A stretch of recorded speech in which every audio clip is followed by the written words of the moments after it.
Seat గాని ఇవ్వద్దు.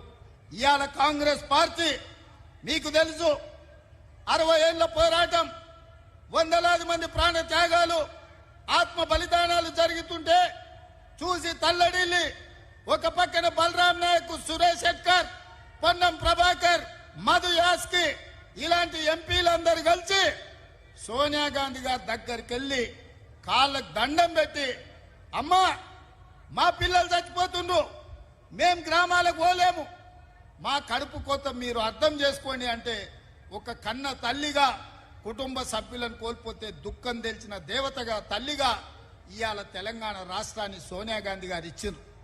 తెలంగాణ రాష్ట్రం ఇచ్చినాక ఆంధ్రప్రదేశ్లో పార్టీ మనుగడ కోల్పోయింది.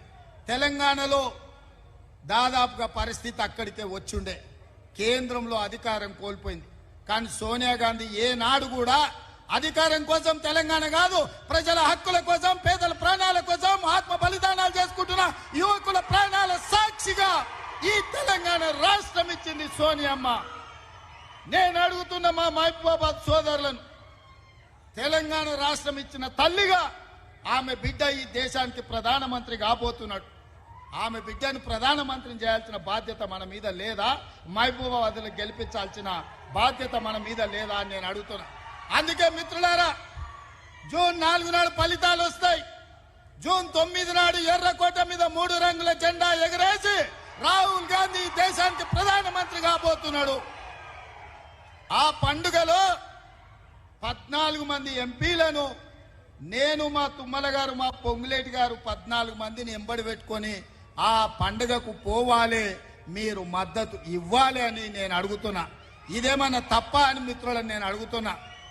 ఇది సోనియమ్మ తెలంగాణ ఇచ్చిన తల్లి. రేపు ఆమె బిడ్డ ఈ దేశానికి ప్రధానమంత్రి కాబోతున్నాడు.